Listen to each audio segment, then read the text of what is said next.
اعوذ باللہ من الشیطان الرجیم بسم اللہ الرحمن الرحیم الحمد للہ رب العالمین والصلاة والسلام علی سید الانبیاء والمرسلین وآلہ الطیبین الطاہرین المعصومین اما بعد قال اللہ تعالی بسم اللہ الرحمن الرحیم ورتل القرآن ترتیلا۔ معزز ناظرین کرام، السلام علیکم ورحمۃ اللہ وبرکاتہ۔ ناظرین، آج کے ہمارے درس کا موضوع ہے قراءت و تجوید۔ قرآن کریم اللہ تعالیٰ کی وہ لاریب کتاب ہے کہ جو عالمین کے لیے ہدایت،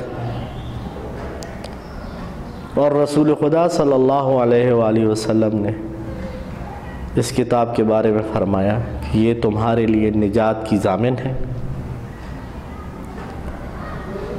اور قرآن کریم کے حوالے سے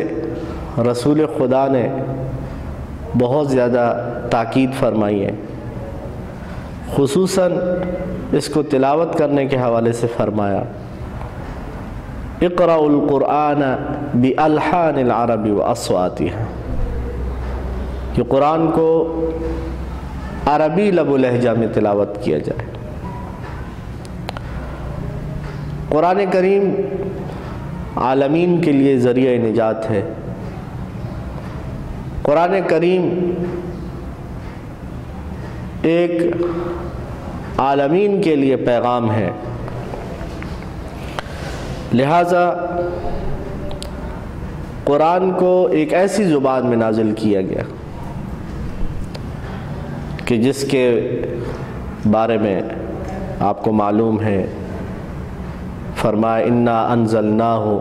قرآنا عربیا، کہ ہم نے قرآن کو عربی زبان میں نازل کیا۔ عربی زبان ایک فصیح و بلیغ زبان، لہٰذا قرآن کو پڑھتے ہوئے بہت زیادہ احتیاط کی ضرورت ہے۔ یعنی عربی زبان چونکہ فصیح و بلیغ ہے، اس کی ادائیگی میں بہت زیادہ خیال کیا جانا چاہیے کہ کہیں ایسا تو نہیں کہ ہم قرآن کو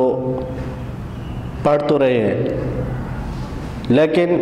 قرآن کے معنی بدل رہے ہیں۔ بہت ضروری ہے کہ قرآن کو صحیح عربی لب و لہجے میں تلاوت کیا جائے۔ اللہ نے قرآن میں فرمایا وَرَتِّلِ الْقُرْآنَ تَرْتِيلًا، قرآن کو ترتیل سے تلاوت کرو۔ امیر المؤمنین علی علیہ السلام سے جب سوال کیا گیا کہ یہ ترتیل جو قرآن میں فرمایا گیا ہے، اس ترتیل سے کیا مراد ہے، تو آپ نے ارشاد فرمایا کہ الترتیل حفظ الوقوف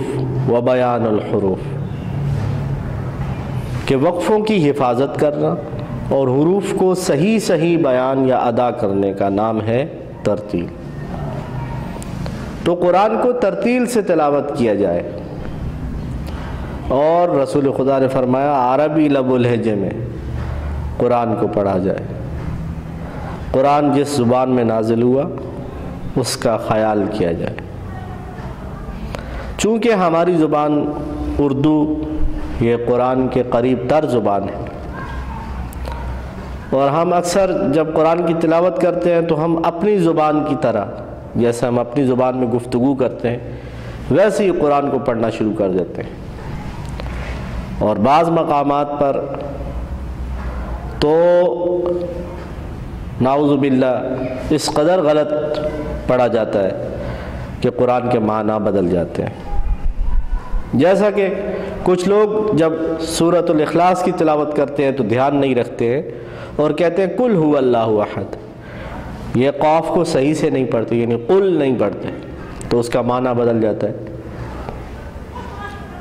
یعنی قل کا مطلب ہے کہو اے پیغمبر اللہ ایک ہے، اور اسی کے مقابلے میں اگر قاف کو آپ صحیح سے موٹا نہیں کر کے پڑھیں گے تو اس کا معنی ہے قل هو اللہ احد، یعنی کھاؤ اللہ ایک ہے، نعوذ باللہ۔ اسی طریقے سے لفظ قالو دو نقطے والے قاف کے ساتھ اگر آپ صحیح سے موٹا پڑھیں گے اس کا مطلب ہے کہو، اور اگر آپ اسی قاف کو صحیح سے نہیں ادا کرتے اور اردو زبان کی طرح بول دیتے ہیں کالو تو اس کا معنی بدل جائے گا، اس کا مطلب ہے ناپ تول کرو، یعنی کس قدر کہاں سے کہاں معنی پہنچ جاتا ہے۔ اس طرح کی بہت ساری مثالیں ہمارے سامنے موجود ہیں کہ جن سے ہمیں یہ احساس ہوتا ہے، اور ہمیں احساس ہونا بھی چاہیے کہ لفظ کو صحیح سے ادا کیا جائے، جس حرف کا جو مخرج ہے، جو اس کا ایگزٹ پوائنٹ ہے، جہاں سے حرف کو نکلنا چاہیے وہاں سے اس حرف کو نکالا جائے۔ اگر آپ اس حرف سے ملی جلی آواز کو نکالتے ہیں، جیسا کہ سین اور صاد کی آواز ملتی جلتی ہے اور اکثر لوگ اس میں کوئی زیادہ فرق نہیں کرتے اور کہتے ہیں اللہم صلی علی محمد، نعوذ باللہ، صلی علی غلط ہے، یہ لفظ صلی علی، صلی صاد کے ساتھ، لہذا صاد اور سین کی آواز کو بعض لوگ اس کو فرق نہیں کر پاتے، اس فرق نہ دینے کی وجہ سے اس کا معنی نعوذ باللہ بدل جاتا ہے۔ یعنی صلی کا معنی نعوذ باللہ ہے تلوار، اور صلی صاد سے صحیح پڑھے گا اس کا معنی ہے رحمت، یعنی کیا ہم پروردگار سے محمد و آل محمد علیہ السلام کے لیے رحمت مانگ رہے ہیں یا نعوذ باللہ تلوار مانگ رہے ہیں؟ یہ بہت احتیاط کی ضرورت ہے سامعین۔ لہٰذا پوری قرأت و تجوید سیکھنا یہ کسی کے بھی بس میں، ہر بندے کے بس میں تو کم از کم نہیں ہے، لہٰذا ہر بندہ اپنی استطاعت اور کوشش کے مطابق کم از کم اتنی قرأت ضرور سیکھے کہ وہ نماز میں جو قرآن کریم پڑھتا ہے یا نماز کے جو الفاظ پڑھتا ہے ان کو صحیح سے ادا کر سکے، اور وہ چند سورہ صحیح سے تلاوت کر سکے کہ جو وہ قرآن کی تلاوت کرتا ہے، کیونکہ تلاوت کا جو کرنا ہے وہ بھی ضروری ہے، کہ یہ ممکن نہیں ہے کہ بندہ مومن ہو، بندہ مسلمان ہو اور وہ قرآن کی تلاوت نہ کرتا ہو صرف اس وجہ سے کہ اس نے قرآن کو سیکھا نہیں ہے، تو یہ ایک بہت شرمندگی کی بات ہوتی ہے۔ لہٰذا کم از کم قرآن کو اتنا سیکھا جائے کہ آپ قرآن کو اچھے طریقے سے تلاوت کر سکیں اور ان غلطیوں سے بچ سکیں جن کی وجہ سے انسان گنہگار ہوتا ہے، یعنی قرآن کے معنی جب بدلتے ہیں، قرآن کو ظاہر آپ غلط پڑھ رہے ہیں، قرآن کے معنی بدل رہے ہیں تو انسان گنہگار تو ہوگا، تو ایسی غلطی سے بچنا بہت ضروری ہے۔ ایسی غلطیوں کو